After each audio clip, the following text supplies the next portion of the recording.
What if I told you that everything you believe about death is fundamentally wrong? What if the most advanced science we have today reveals that what we call the end is actually just a transformation so profound and so spectacular that it completely defies our intuition about what it means to exist? Neil deGrasse Tyson, one of the most brilliant astrophysicists and most influential science communicators of our era, has an answer to the question that has haunted humanity since the first human being looked up at the sky and wondered about his place in the cosmos. What remains of us after death? His response is not only surprising, it is deeply disturbing because it completely deconstructs the narrative we have constructed about finitude, about identity, about what it means to be someone. I will now take you on a scientific journey that will permanently change the way you see yourself, life, and what we call death. And if you are like me, someone who is absolutely fascinated by discoveries that blow our minds and make us question everything we thought we knew, subscribe to the channel now, because this is just one of the many scientific revelations that we will explore together on this journey through the cosmos. Let's start at the beginning, not the beginning of your life, but the beginning of everything, literally everything. Approximately 13.8 billion years ago, the universe was born in an event we call the Big Bang, a cosmic expansion of energy and matter so intense that it created space and time itself. In that primordial moment, there were no stars, there were no planets, there were no galaxies. There was absolutely nothing that you would recognize as familiar. The universe was a hot, dense soup of fundamental particles, mainly hydrogen and helium, the two simplest elements in the periodic table. And here begins the part that will make you completely rethink who you are. Every atom that makes up your body right now, every molecule of oxygen that you are breathing as you listen to me, every atom of carbon that forms the structure of your cells,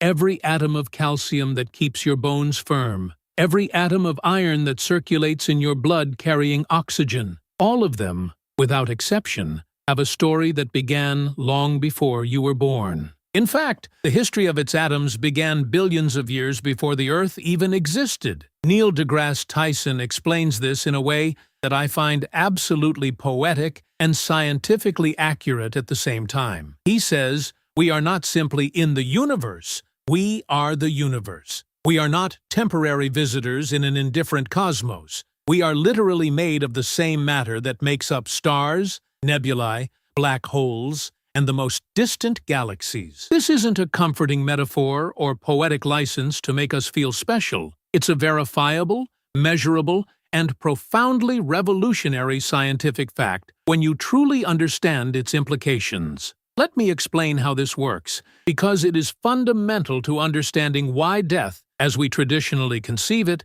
is an illusion constructed by our limited perception. In the first few 100 million years after the Big Bang, gravity began to do its silent, relentless work. Clouds of hydrogen and helium began to condense, attracting more and more matter to their centers. When the pressure and temperature at the core of these clouds reached sufficient levels, something magical happened. Not magical in the supernatural sense, but magical in the sense of spectacularly improbable and wonderful. Nuclear fusion has begun. Hydrogen atoms began to fuse, forming helium and releasing colossal amounts of energy. The first stars in the universe were born, and with them, the first cosmic furnaces capable of creating heavier elements. You need to understand that your body is made up of approximately 60 different chemical elements in varying proportions. Oxygen makes up about 65% of your body mass, carbon about 18%, hydrogen about 10%,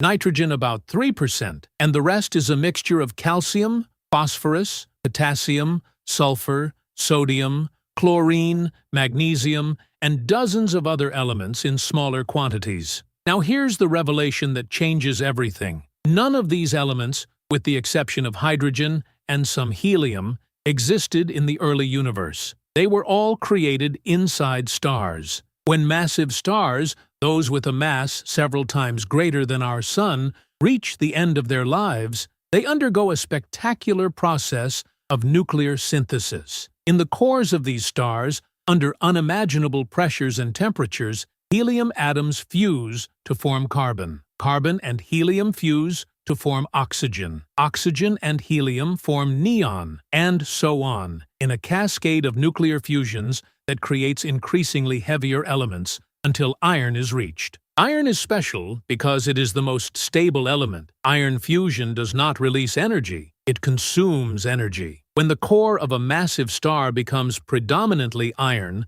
the star faces an existential crisis. With no energy being released to counteract the gravitational pressure, the core collapses in a fraction of a second. What happens next is one of the most violent and spectacular events in the known universe, a supernova. In a supernova, the star explodes with a luminosity that can surpass billions of suns, and in this cataclysmic process, even heavier elements are forged: gold, silver, uranium, plutonium. All the elements that we find in nature and that are heavier than iron were created in these moments of stellar destruction. And here's the crucial point. When a star explodes as a supernova, it scatters all these newly created elements across interstellar space. These elements mix with gas clouds, forming nebulae rich in complex chemical ingredients. Eventually, gravity acts again, and from these nebulae new stars are born, this time surrounded by disks of dust and gas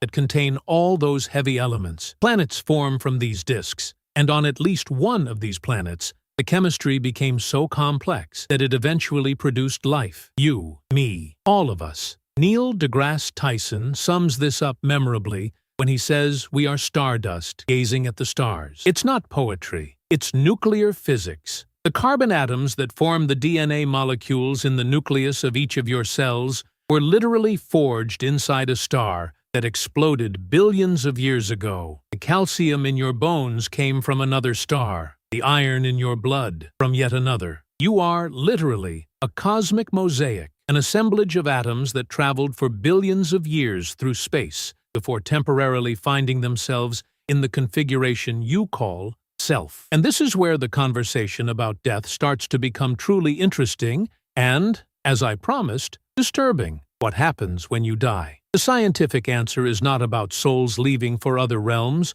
or consciousness dissolving into nothingness. The scientific answer is much stranger and, in some ways, much more comforting than any religious or spiritual narrative. When you die, the biological processes that maintain your body's extraordinarily complex organization stop working. Your heart stops pumping blood. Your neurons stop firing. Your cells stop carrying out the millions of chemical reactions that kept you alive. But, and this is the absolutely crucial point, not one atom in your body is destroyed. None. The law of conservation of mass, one of the most fundamental principles of physics, tells us that matter can neither be created nor destroyed, only transformed. Every atom that makes up your body right now will continue to exist for billions of years after your death. What changes is only the organization, the configuration, the arrangement of these atoms. Think with me for a moment, and in fact, tell me in the comments where you are watching this video right now, because it is incredible to think that people from all over the world are reflecting on these same cosmic questions at the same time, each in their own corner of the planet, all made of the same stellar atoms. Think with me. When you breathe, you are inhaling oxygen atoms that were once part of other people. Animals, plants, rocks, oceans. The air that is in your lungs right now contains trillions of atoms, and statistically, it is almost certain that some of these atoms have passed through the lungs of historical figures, of dinosaurs, of bacteria that lived billions of years ago. The Earth's atmosphere is a well-mixed soup of atoms that continually circulate between all living beings and the environment. You are literally breathing history, breathing other lives, breathing the planet's own past. Neil deGrasse Tyson often talks about this in his talks and interviews. It describes how, after death, our atoms return to Earth's biogeochemical cycles. The carbon atoms in your body may become part of a tree that grows over your grave, or some of the carbon dioxide you exhale with your last breath may be absorbed by a plant on the other side of the world. Nitrogen atoms from their proteins can become part of the soil, be absorbed by roots, transformed into new proteins in new organisms. The iron in your blood can eventually return to the oceans, be taken up by algae, consumed by fish, and so on, in an endless dance of transformation and recycling. But Tyson goes further. He reminds us that the Earth is not a closed system. Our planet is with constantly losing atoms to space, especially lighter ones like hydrogen, which escape Earth's gravity and disperse throughout the solar system. At the same time, the Earth constantly receives matter from space, mainly in the form of micrometeorites. About 40,000 tons of cosmic dust fall on our planet per year, so some of its atoms will eventually return to the space from which they came. On sufficiently long time scales, billions of years, the atoms that now make up your body will be dispersed not just across the Earth, but across the solar system, perhaps across other stars, perhaps across other galaxies. When the Sun becomes a red giant approximately 5 billion years from now, it will swallow the inner planets, including Earth. In this process, the atoms that were once you will be incorporated into the Sun's expanded atmosphere, and eventually, when the Sun loses its outer layers and becomes a white dwarf, these atoms will be blown into interstellar space. They will join nebulae, participate in the formation of new stars and new planets. Who knows, maybe 10 billion years from now, some of the atoms that make up your brain today and allow you to understand those words will be part of another thinking being on a planet orbiting a star that hasn't even been born yet. This is what Neil deGrasse Tyson means when he says that death, as we understand it, is an illusion. The particular configuration of atoms you call yourself is temporary. Yes, this particular organization, this extraordinarily complex pattern that we call human life, has a finite duration. But the matter that makes up this organization is, for all practical purposes, eternal. You won't disappear when you die. You will transform. The question that really matters, then, is not what happens to you after death, because you, in the sense of your constituent matter, will continue to exist indefinitely. The truly profound question is, what are you in the first place? And here we enter even more fascinating and disturbing territory. Modern science, particularly neuroscience and quantum physics, forces us to confront a disconcerting reality about the nature of identity. Your body is not a static entity. Your body's cells are constantly dying and being replaced. Every 7 to 10 years, depending on the type of tissue, virtually every cell in your body is renewed. The atoms that made up your body 10 years ago are not the same atoms that make up your body today. You are like a river. The shape remains recognizable, but the water is always flowing, always changing. So in what sense are you the same person you were 10 years ago? If all your atoms have been replaced, what remains? The answer, according to most contemporary neuroscientists and philosophers of mind, is that you are fundamentally a default. You are information organized in a particular way. The specific atoms don't matter. What matters is the configuration, the structure, the relationships between the parts. Your brain doesn't store memories like a computer stores files on a hard drive. Your memories are patterns of synaptic connections. They are relationships between neurons. They are dynamic processes that are constantly reconfigured. When you remember something, you are not accessing a stored file. You are reconstructing an experience from fragments distributed throughout your cerebral cortex. And each time you remember, you slightly alter that memory, incorporating elements of your current state. His memories are literally creative reconstructions, not faithful reproductions. This has profound implications for how we think about identity and death. If you are a pattern, a configuration of information, then death is not the end of something substantial. It is the dissolution of a pattern. Atoms continue to exist, but the particular organization that held them together in a specific way breaks down. It's like a wave in the ocean. The wave has a recognizable identity. You can point to it and say, "That's a wave." But the wave is not made of specific water. It is made of whatever water happens to be passing through that region of the ocean at that moment. A wave is a pattern of movement, not a thing in itself. And when the wave breaks on the beach, it has not been destroyed. It has simply ceased to exist as a recognizable pattern. The water is still there. Neil deGrasse Tyson uses another powerful analogy. He compares our existence to a candle in a room full of other candles. If you blow out a candle and use another flame to relight it, is it the same flame? In a sense, no. The original flame has been extinguished. But in another sense, yes, because the flame is a process, not a thing. It is the continuous combustion of materials that releases light and heat. The identity of the flame is in the process, not in the specific matter being burned.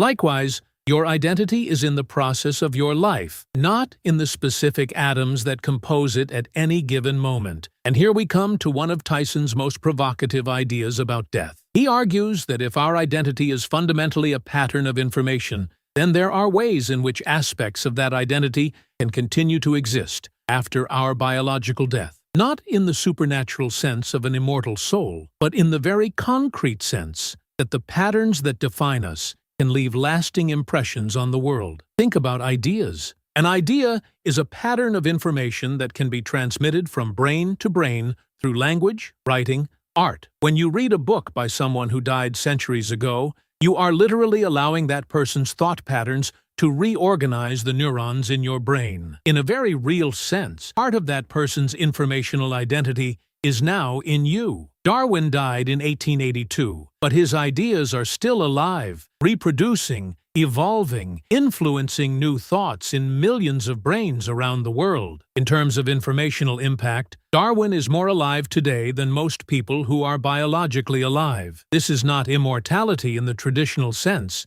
but it is a form of continuity that science allows us to understand and value. And it goes beyond explicit ideas. Every interaction you have with another person leaves some kind of impression. You change the people around you, and they change other people in a cascade of influences that propagates indefinitely. Your actions, your words, your gestures all create ripples in the social fabric that continue to reverberate long after you are gone. Your children, if you have them, carry not only your genes, but also behavioral patterns, values, ways of seeing the world that you passed on to them. And they will pass on modified versions of these patterns to their own children, and so on. If you're enjoying this exploration and feeling your mind expanding with these ideas, leave a like now and subscribe to the channel if you haven't already, because we have many more journeys through the cosmos and the mind to do together. Now, I want to take you in an even deeper direction,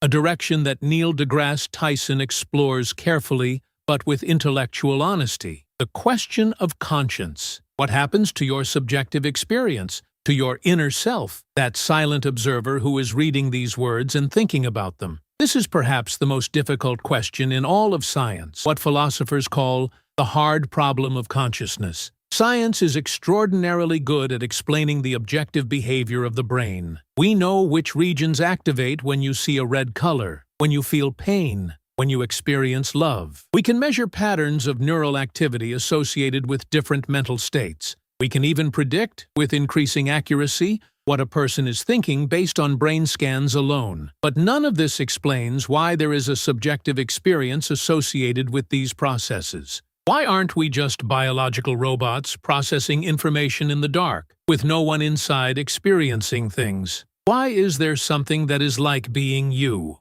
Modern neuroscience strongly suggests that consciousness is a product of brain activity, not something separate from it. All evidence points to a close correlation between brain states and conscious states. Damage to certain regions of the brain affects specific aspects of conscious experience. Anesthetics that suppress neural activity also suppress consciousness. The split brains of patients with severed corpus callosum suggest that even the unity of consciousness can be fragmented by physical interventions. The most parsimonious conclusion, although not definitively proven, is that consciousness emerges from the complexity of brain activity. When this activity ceases, consciousness also ceases. There is no scientific evidence that consciousness can exist independently of a physical substrate that supports it. This means that when you die, your subjective experience probably ends. There is no floating you observing your body from the outside. There is no journey to another place. From the perspective of your subjective experience, death is probably like a dreamless sleep from which you never wake up, like the period before you were born. A complete void of experience. Neil deGrasse Tyson does not shy away from this reality. He confronts her directly, but also puts her in perspective. He reminds us that the fact that individual consciousness ends with death does not diminish the extraordinary privilege of having existed in the first place. Consider the probabilities. Of all the possible arrangements of matter in the universe, the vast, overwhelming majority are not conscious. Roch, they are not conscious. Stars are not conscious. The vacuum of space is not conscious. The amount of matter in the universe that is organized in such a way as to produce subjective experience is infinitesimally small. And of that tiny amount of conscious matter, an even smaller fraction is organized in such a way as to produce the kind of complex, reflective, universe-gazing consciousness that you possess. You are cosmically unlikely. The fact that you exist, that you are experiencing something, that you are able to marvel at stars and ponder the nature of existence, is so extraordinarily improbable that it borders on the miraculous, even in a universe without miracles, in the supernatural sense. Tyson often puts this in terms of cosmic gratitude. Instead of lamenting that consciousness is finite, he suggests that we should be ecstatic about the simple fact that it exists. You have an entry ticket to the greatest show in the universe, and yes, the ticket has an expiration date, but while you are here, you can see galaxies, feel love, create art, ask questions about why anything exists. Billions of years of cosmic evolution have culminated in you temporarily having the ability to contemplate this entire process. This is not small. This is huge. But let's delve even deeper, because there are aspects of this discussion that are often overlooked and that I find particularly fascinating. Modern physics, especially quantum mechanics and cosmology, confronts us with questions about the nature of time that make talk about death even stranger. In classical physics, time was considered absolute and universal, flowing evenly to all observers. Einstein demolished this conception. In special and general relativity, time is relative. It flows differently depending on the speed of the observer and the intensity of the gravitational field in which he finds himself. Near a black hole, time passes more slowly than far from it. For a photon traveling at the speed of light, time literally does not pass. From the photon's point of view, if he could have a point of view, the entire journey from emission to absorption happens in a single instant, even though from our point of view, this journey took billions of years. Even more profoundly, the fundamental equations of physics do not distinguish between past and future in the way that our everyday experience suggests. The laws of physics, with some technical exceptions related to entropy, work equally well if you reverse the direction of time. This has led some physicists and philosophers to defend a view of the universe called eternalism or block universe theory, where past, present, and future are equally real, and our perception of time flowing is an illusion produced by our particular type of consciousness. If eternalism is correct, and this is a controversial but respectable position in the philosophy of physics, then, in some sense, you will always exist. Not in the sense that your consciousness continues after death, but in the sense that the region of space-time that contains your life is a permanent part of the fabric of the universe. You do not disappear. You are simply located in a particular region of space-time. In the same way that the Roman Empire did not disappear, it is simply located in a particular region of history. Is this a consolation? Perhaps. Maybe not. Depends on what you're looking for. It is not immortality in the sense of continuous experience, but it is a form of permanence that physics allows us to contemplate. Your life, with all its experiences, joys, sufferings, loves, discoveries, this sequence of events is a permanent characteristic of the universe in the eternalist view. No one can take it away from you because it is not in the past flowing away. It simply is. But I want to be careful here, because Neil deGrasse Tyson is a rigorous scientist and always emphasizes the distinction between what we know, what we theorize with good evidence, and what is speculation. Eternalism is a philosophical interpretation of the equations of physics. It is not a confirmed experimental result. Other interpretations are possible. The nature of time remains one of the greatest mysteries in contemporary physics. What we can say with most confidence is the fate of its atoms, and here the science is clear and unequivocal. Its atoms are indestructible in any ordinary physical or chemical process. Only nuclear reactions can transform one type of atom into another, and these reactions are extremely rare under normal Earth conditions. The carbon atoms in your body will remain carbon atoms for billions of years. They will participate in countless chemical cycles. They will be part of countless other structures, perhaps countless other forms of life. And eventually, as I mentioned before, some of them return. They will return to the space from which they came, perhaps to be incorporated into new star systems, new planets, who knows, new forms of life on worlds that do not yet exist. Neil deGrasse Tyson sees beauty in this. He sees a form of cosmic connection that transcends individual death. When you look at the stars at night, you are looking at their origins. When you think about the distant future of the universe, you are thinking about the eventual fate of the atoms that are you today. You are connected to all of this, not metaphorically, but physically, chemically, cosmically. This perspective does not eliminate the fear of death, and Tyson would be the first to admit that. The fear of death is probably a deeply rooted evolutionary adaptation. Organisms that did not fear death were less likely to survive and reproduce. We can't just rationally argue our way out of this fear, but we can put it in perspective. We can recognize that death, although it is the end of a particular configuration of matter, is not the end of matter itself. We can recognize that death, although it is probably the end of individual subjective experience, does not nullify the fact that this experience existed, that it is a permanent part of the history of the universe. We can recognize that our influence on the world, our ideas, our actions, our relationships continue to reverberate long after we are gone. Death is a transformation, not an annihilation. And comment to me, what do you think of this perspective? Do you find the idea that your atoms are eternal even if your consciousness is not comforting or disturbing?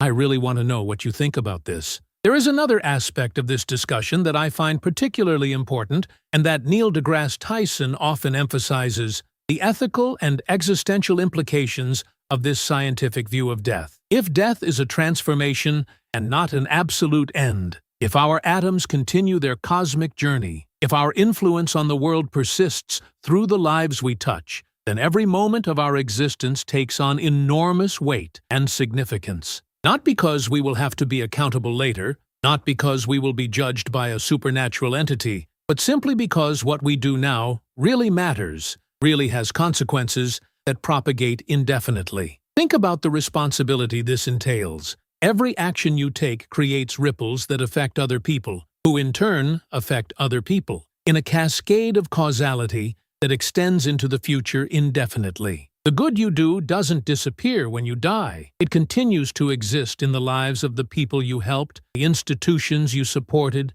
the ideas you promoted. Likewise, the evil you do also persists. There is no cosmic escape, no reset, no second chance at another life. This is the life you have, and what you do with it matters in a very concrete, very real way. This may sound dark, but I think it's exactly the opposite. It's liberating. It means you don't need promises of posthumous rewards to justify doing good. Doing good is its own reward because it creates a better world that will continue to exist. It means that you do not need to fear eternal punishment to avoid doing evil. Avoiding doing evil is its own end because the evil you do has real consequences for real people. This is an ethic based on reality, not fiction. It is an ethic that honors the dignity of conscious beings now, not in some speculative future. It is an ethic that recognizes that we are all made of the same stardust, all temporarily conscious in this corner of the cosmos, all deserving of compassion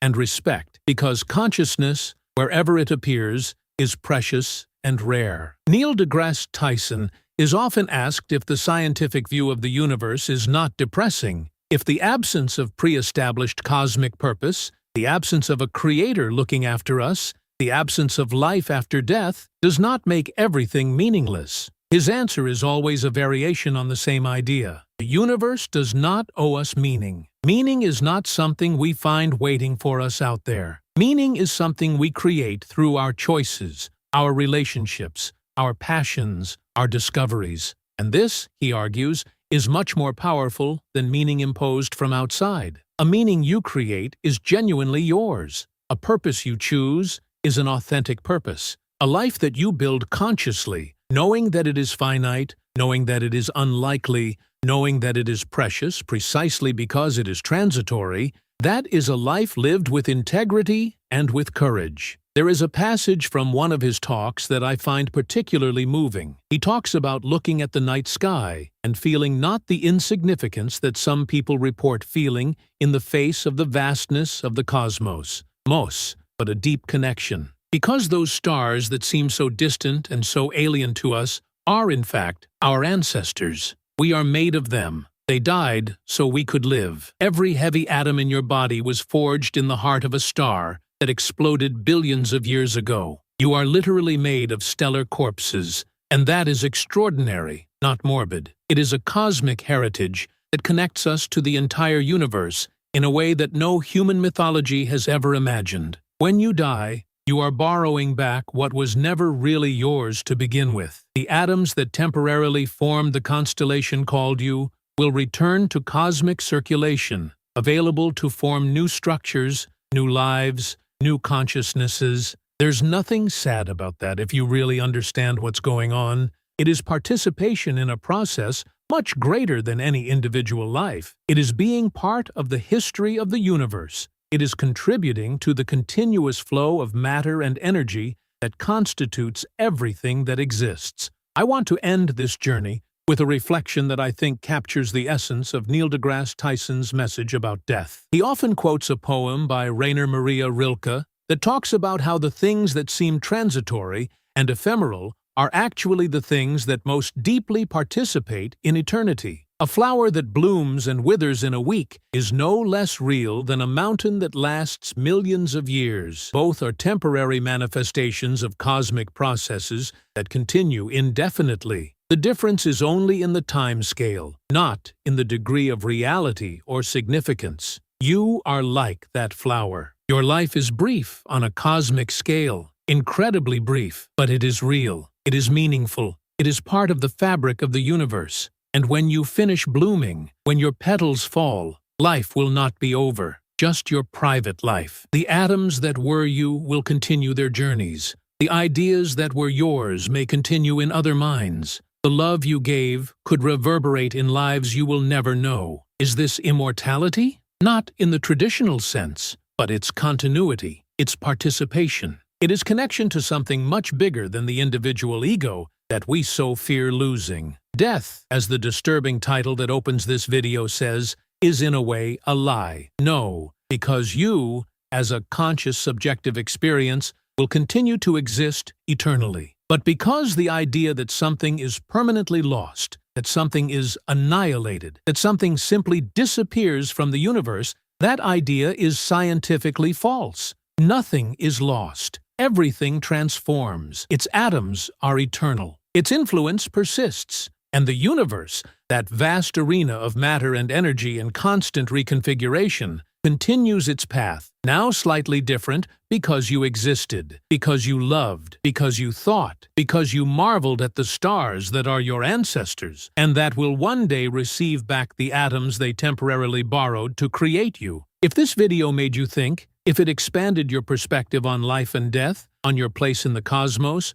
please leave a like, subscribe to the channel if you haven't already, and share it with someone you think needs to hear this. We are all on this journey together, all made of the same stardust, all temporarily conscious, all part of the same unfinished story of the universe. Thanks for watching this far, and we'll see you on the next trip through the cosmos. But before I wrap it up completely, let me tell you one last thing that I think gives an even broader perspective to all of this. Neil deGrasse Tyson often talks about the distant future of the universe, and this adds yet another layer of depth to our discussion of what it means to die and what it means to continue to exist. The universe is expanding, and this expansion is accelerating. Billions of years from now, the galaxies we can see today will be so far away that their light will never reach us again. The observable universe will shrink from our point of view. Eventually, trillions of years from now, stars will finish forming. The hydrogen available for nuclear fusion will run out. The last stars will shine and die, and the universe will enter an age of darkness. In this era, the only luminous objects will be slowly cooling white dwarfs, neutron stars, and black holes, and even those will eventually disappear. White dwarfs will cool until they become icy, invisible black dwarfs. Black holes, through a process called Hawking radiation, will slowly evaporate over periods of time so long that they make the current age of the universe seem like the blink of an eye. We're talking 10 to the 100th power of years for the largest black holes. Eventually, the universe will be an almost perfect void, with a few particles scattered further and further apart. Of the others, at temperatures increasingly close to absolute zero. This is the likely fate of the cosmos, according to our best current understanding. It's called the heat death of the universe, a state of maximum entropy, where no useful work can be done, where no complex structures can exist, where no form of life as we know it would be possible. Given this perspective, our existence takes on an even more precious shine. We exist in an extraordinarily narrow cosmic window, an era in which the universe is young enough to have shining stars, enough heavy elements to form rocky planets, and conditions favorable enough for chemistry to become biology and biology to become consciousness. This window won't last forever. Eventually, the universe will become uninhabitable for any life form we can imagine. And when that happens, there will be no one to remember that there were once stars, planets, flowers, oceans, civilizations, loves, discoveries, dreams. Is this sad? In a way, yes. But Neil deGrasse Tyson invites us to see it from another perspective. The fact that the universe will eventually forget that we exist does not take away from the fact that we exist, meaning does not have to be eternal to be real. Beauty doesn't have to be permanent to be genuine. Love doesn't have to last forever to be worth it. We are the universe experiencing itself for a brief moment before returning to silence. This moment is enough. This moment is all we have and all we need. The question is not how to escape death, whether individual death or the eventual heat death of the universe. The question is how to live fully knowing that everything is temporary. And the answer, Tyson suggests, lies in embracing our connection to the cosmos, in marveling at the improbability of our existence, in using our brief window of consciousness to understand, explore, love, and create. You are alive now. You are made of stars. You can contemplate infinity. You may feel awe. You can love. This is not small. This is huge. And when you leave, when your atoms return to the cosmic dance from which they came, the universe will be slightly different because you were here. There is nothing more we can reasonably ask for. Death is not a lie in the sense that it does not happen. It happens. We will all die. But the idea that death is the absolute end, that it reduces us to nothing, that it completely erases our existence, that idea is a lie. Your atoms will continue. Its influence will persist. And in some deep sense that physics allows us to glimpse, you will always have existed, will always be part of the history of the universe, will always be a note in the cosmic symphony that began with the Big Bang and will continue until the last proton decays into the final void. This is Neil deGrasse Tyson's scientific answer to the question of what is left of us after death. It's disturbing because it challenges our intuitions. It's comforting because it connects us to something much bigger than ourselves. It is true because it is based on verifiable physics, not desires or fears. It is ultimately a message of hope grounded in reality, which is the most lasting kind of hope. Now that you've made it this far,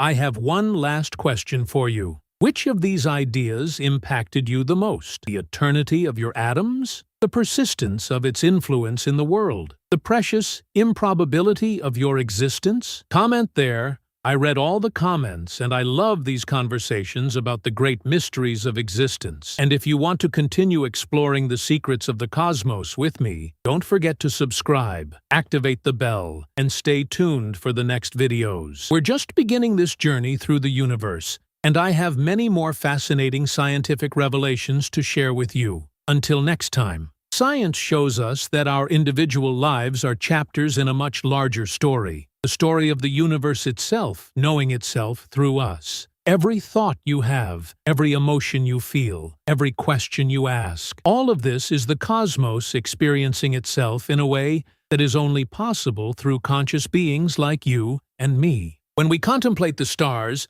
it is actually atoms contemplating other atoms. It is matter reflecting upon matter. It is the universe looking at itself through billions of years of cosmic and biological evolution. This perspective completely transforms how we understand our mortality. We are not separate entities temporarily visiting an indifferent universe. We are temporary expressions of the universe itself, forms that cosmic matter takes for a few decades before reconfiguring itself into other forms. Death, in this context, is not a tragedy imposed from outside. It is a natural part of the process by which the universe continually reinvents itself, undoes using old configurations to create new ones. Think about how many configurations of matter there have been since the Big Bang. Trillions of stars were born and died. Billions of planets formed. Some were destroyed by cosmic catastrophes. Others simply evolved over geological eons. On Earth, countless species have arisen and disappeared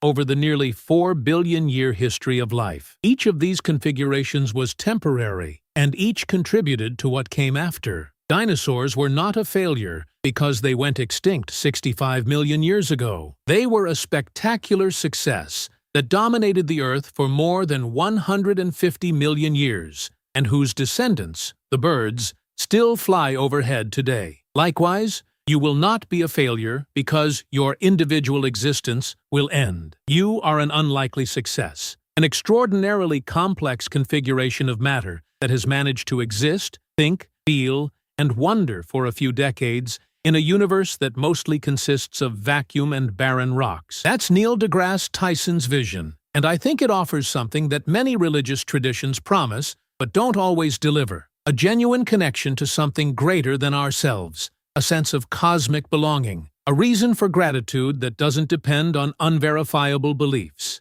You are stardust. You will return to stardust. And while you are here, you have the unique opportunity to contemplate this entire process, to ask questions, to seek answers, to love, to create, to wonder. That's no small feat. This is absolutely extraordinary. So the next time you think about death, I hope you can remember these ideas. Your atoms will not be destroyed. Your influence on the world will not disappear. Its existence was, and always will be, part of the history of the universe. Death is a transformation, not an end. And while you are alive, you are the universe conscious of itself, gazing at the stars that are its ancestors, made of the same matter that will one day form new stars, new planets, perhaps new life forms that will ask their own questions about existence and mortality. We are all connected in this great cosmic dance of matter and energy, and this connection does not end with individual death. It continues infinitely, as long as the universe exists. That's the scientific message I wanted to share with you today,